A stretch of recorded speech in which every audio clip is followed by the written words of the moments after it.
professor, olá, professora. Continuaremos nossa reflexão sobre como as teorias do discurso podem ser aplicadas na sala de aula. Explanaremos sobre o objeto de ensino da língua portuguesa, cuja diversidade é contemplada nos vestibulares. Os gêneros discursivos. Mas o que são os gêneros discursivos? Bakhtin explica que os gêneros discursivos podem ser organizados em conteúdo temático, forma composicional e estilo. Conteúdo temático se refere aos temas, aos assuntos típicos. A forma composicional é a estrutura do texto. E o estilo, a seleção dos recursos da língua. Alguns teóricos não fazem diferença entre gênero textual e gênero discursivo. Roxane Rojo, da Unicamp, fala que há uma diferença sim. Ela diz que a primeira, teoria dos gêneros do discurso, centrava-se sobretudo no estudo das situações de produção dos enunciados ou textos em seus aspectos sócio-históricos, e a segunda, a teoria dos gêneros de textos, na descrição da materialidade textual. Isso quer dizer que as provas de vestibulares contemplam tanto a materialidade textual quanto a questão sócio-histórica, o contexto do texto. Veremos agora sobre a coesão e a coerência, que são dois assuntos que também estão caindo muito no vestibular e também no Enem. A coesão se refere à articulação entre os elementos linguísticos e a coerência à articulação entre as ideias do texto. Sabemos que, para ingresso em universidades brasileiras, a gente está passando por um momento de transição. Muitas universidades, muitas instituições de ensino, particulares, federais, estaduais, estão agora padronizando a questão do Enem. No Enem, a prova dissertativa é a produção de um texto dissertativo argumentativo. O que isso quer dizer? Dissertação é você expor fatos, ideias, você demonstrar o seu conhecimento. E a argumentação, você convencer o outro do seu ponto de vista. A dissertação argumentativa, ela precisa ser organizada em introdução, desenvolvimento e conclusão. Na introdução é preciso apresentar o tema. Como se apresenta um tema? Existem recursos de construção do parágrafo. Você pode apresentar com uma declaração inicial, com uma definição ou com uma citação. Do desenvolvimento é o momento para argumentação, para exposição do ponto de vista. Como você constrói um parágrafo de desenvolvimento, você pode utilizar alguns recursos como causa e consequência, uma alusão histórica, que é uma volta ao passado, comparação passado e presente, uma ilustração, a questão também da exemplificação, da interrogação e apresenta dados estatísticos para fundamentar a sua ideia. E na conclusão, em alguns textos você pode fazer um arremate de ideias, mas no Enem é necessário fazer uma proposta de intervenção. Ou seja, é preciso dar uma solução para o problema. E é importante que essa solução seja bem detalhada. Nós vamos agora analisar alguns vestibulares.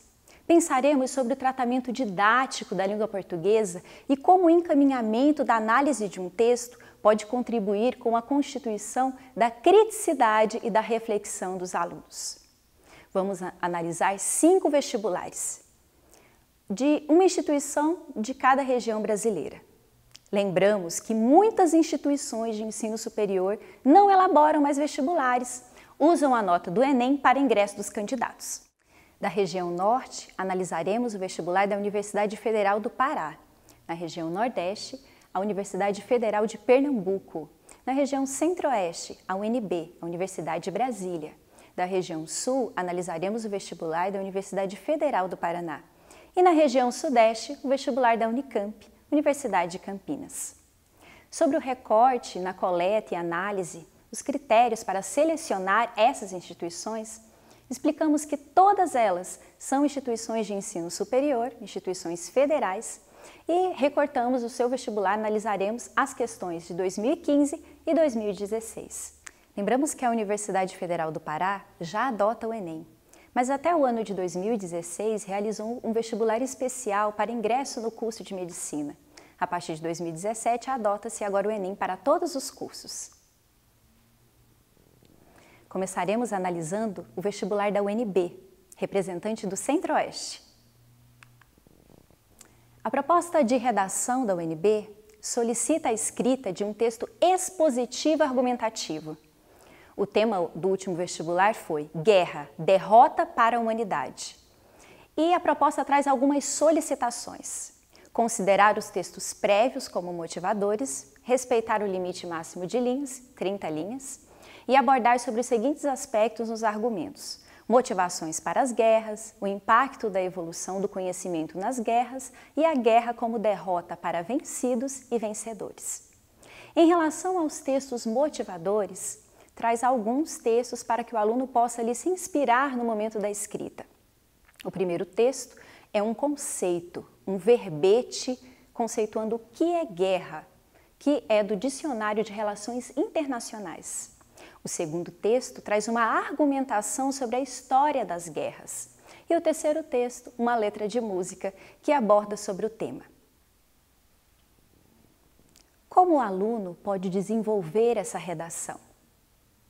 Algumas sugestões agora é organizar esse texto conforme também o texto dissertativo argumentativo do Enem, porque não há diferenças gritantes entre o dissertativo e o expositivo.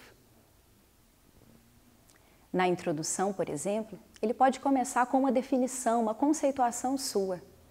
No desenvolvimento, as argumentações se voltam ao que foi solicitado na proposta, que aqui explanamos. E na conclusão, o aluno pode tanto arrematar as ideias, quanto promover uma proposta de intervenção, dar uma solução para o problema. E esta é a tendência mais usual e atual para o parágrafo de desfecho. Veremos agora uma questão da Unicamp, representante da região Sudeste. O caderno de avaliação da Unicamp traz a afirmação: a prova de língua portuguesa e literaturas de língua portuguesa avaliou a capacidade do candidato de refletir sobre o funcionamento da língua e de elaborar sua reflexão metalinguística em textos objetivos e consistentes. Avaliou igualmente sua capacidade de refletir sobre o texto literário, tomando como objeto as obras constantes na relação indicada pela Unicamp para o seu vestibular. A prova procurou, assim, avaliar o candidato quanto à sua maturidade no que diz respeito à elaboração do discurso metalinguístico. Veja aqui o que comentamos na aula passada, essa integração entre estudos linguísticos e estudos literários. O texto da Unicamp, o texto motivador, é uma crônica do Ivan Ângelo.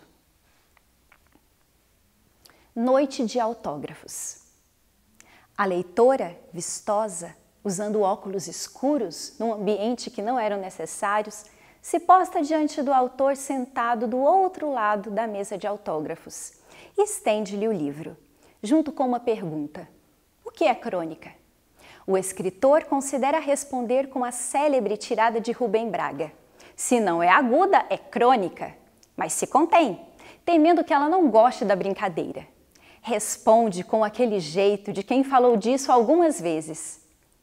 É um texto de escritor, necessariamente de escritor, não de jornalista, que a imprensa usa para pôr um pouco de lirismo, de leveza e de emoção no meio daquelas páginas e páginas de dados, objetivos, informações, gráficos, notícias. É coisa efêmera. Jornal dura um dia, revista dura uma semana. Já se prepara para escrever a dedicatória e ela volta a perguntar: e o livro de crônicas, então? Ele olha a fila, constrangido. Escreve algo brevíssimo, assina e devolve o livro à leitora.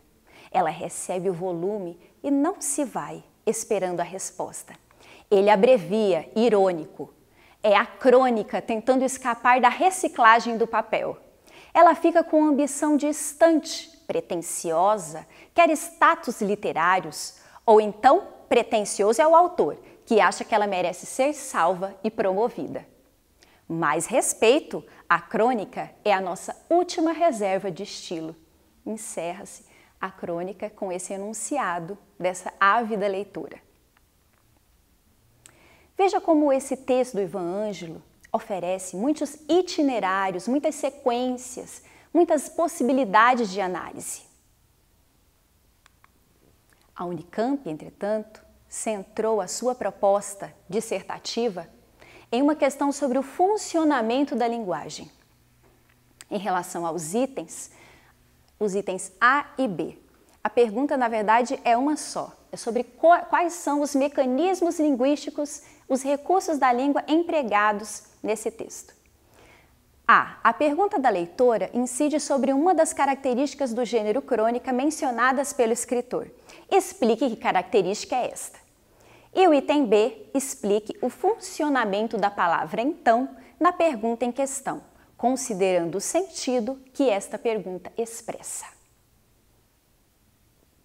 Veja como é importante a análise da textualidade, a análise das funções gramaticais, das convenções de escrita, das peculiaridades menores do gênero discursivo nas aulas de português. A resposta esperada pretende que o candidato explique a característica da crônica sobre a qual a pergunta da leitora incide, que é justamente a transitoriedade desse gênero, decorrente da relação que esse tipo de texto estabelece com os fatos do cotidiano e com eventos contemporâneos, em função de ser publicado normalmente em jornal e constituir uma leitura rápida em suportes nos quais se lêem outros tipos de texto sem pretensão literária. Espera-se também domínio linguístico, inclusive das funções gramaticais, no plano discursivo. A proposição então tem um apelo retórico e guarda constatações. Como o aparente paradoxo da crônica tem a pretensão de ser essa leitura rápida, efêmera, como a notícia, mas ao mesmo tempo querer dominar o espaço do suporte livro, local de armazenamento de ideias eternas. A palavra então funciona assim no enunciado como um operador de conclusão, colocado numa pergunta em que a conclusão de um raciocínio é objeto de dúvida. É isso que torna possível tomar, já no plano enunciativo, o operador então como um marcador de contradição, contestação, como se a leitora dissesse: o livro de crônicas não seria, então, um paradoxo? Encerro esta aula com um pensamento da Ellen White. Ela escreveu que a verdadeira educação é a preparação dos poderes mental, moral e físico para a realização de cada dever, agradável ou não. O treinamento de cada hábito ou prática de coração, mente e alma para o serviço divino. Então, nos preparemos para contribuir com essa formação de leitores, escritores, críticos e reflexivos. E continue aí, ainda continuaremos com a nossa análise de provas discursivas e dissertativas nos vestibulares. Pensemos nisso. Tchau, tchau!